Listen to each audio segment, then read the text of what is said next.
And it's time for the next in our series of 99 questions about the college football season. And it may seem broad, who has the best chance to win the ACC right now, but it's inspired by something specific. NC State fans, you may want to be sitting down. The ACC network. So talk about state-owned media. This is conference. Mm-hmm. This is the ACC network put out a tweet with a graphic that said, best chance to win the ACC via ESPN FPI. That's Football Power Index. The team with the best chance to win the ACC, this is as of right now, Florida State. 26.2% of the time they're winning the ACC. Okay. That's with DJ Uiagalelei leading the way. And their top two receivers gone. And True. A lot more. Trey Benson. I mean, yeah, a lot of guys. Jared Verse. The guy that's also out with Jared Verse with the Rams, the defensive tackle who was taken in the second round. Anyway, whole bunch. Clemson, next up in the most likely to win the ACC, this according to ESPN FPI, tweeted out by the ACC network, 19.3% for Clemson. Third best chance goes to Louisville, 12% chance. Okay. This is where NC State fans start going, well, we must be fourth, right? Nope. Miami, fourth, 9.9% chance to win the ACC. This is where What? This is where NC State fans probably going, well, I mean, we're definitely top five. We're top five. Nope. SMU, 9% chance to win the ACC. Bruh. What are we looking at here? We're looking at roughly, let me do some quick math here, which is always dangerous.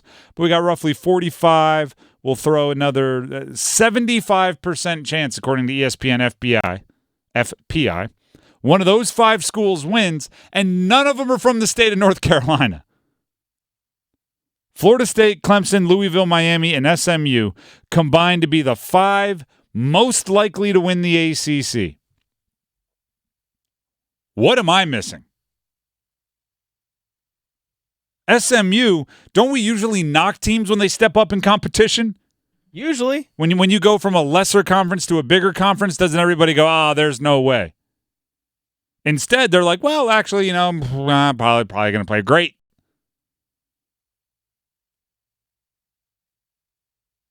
NC State, I think, has a legitimate gripe.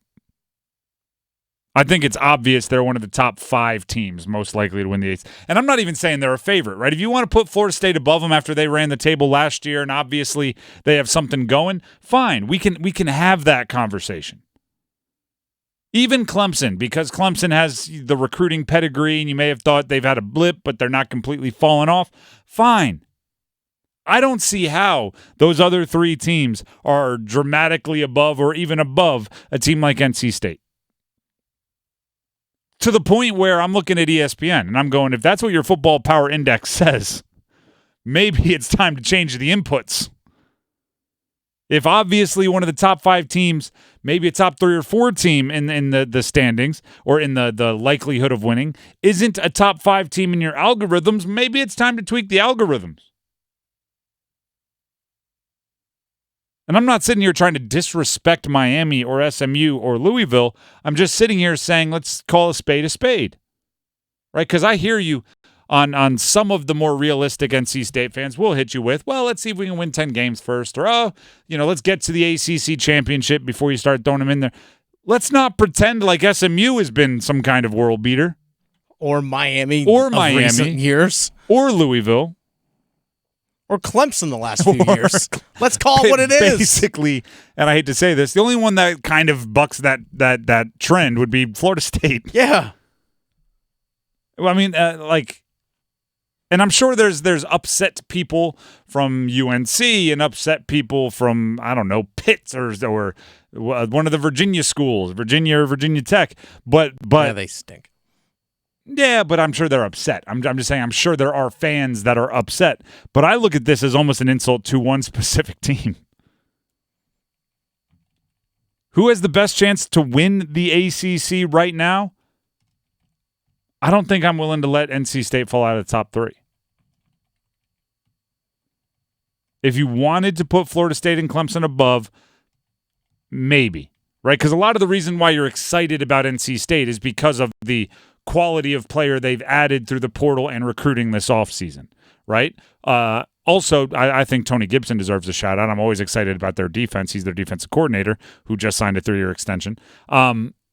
But I'm looking at this and saying, okay, if NC State brings in all these high pedigree, all these stars, meaning 3 stars, 4 stars, 5 stars, both in the transfer portal and the recruiting portal, do we call it a recruiting portal? And in traditional recruiting. Yes. The recruiting portal. You're just transferring from high school. Oh, that's a Dabo saying. Don't get me started on that. But if that's why we're excited about NC State, you probably have to be equally as excited about Florida State and Clemson because they do recruit at a high level and they do bring in the 3 stars, the 4 stars, the 5 stars. I don't know, man. Louisville being second highest, third highest, whatever it is. Somebody's got to call the ACC network and say what kind of information are we pumping out to the public here on the ACC network Twitter? What's going on here? Who created this football power index? And how do we change it? How do we get a different little weighing of, I don't know, strength of schedule, whatever, however they decide what goes into those ridiculous equations? Is it the same people that created the net rankings in college basketball? If it's whoever created the net rankings, then I'm sorry I spent the last 6 minutes talking about it. It just settles down to they don't know what they're doing. Yeah. Then it's surprised they didn't put a Big 12 school in there. To win the ACC. Kansas State, well, too. SMU. Yeah. That's not an ACC school. Not yet, at least. They definitely have it. The 5th most likely team to win the ACC has uniforms I've never seen before in this graphic I'm looking at. They actually look kind of like Duke, if we're being honest. So take some solace in that, Duke. Just go Photoshop, take the SMU, put the Blue Devils there, and call it a day.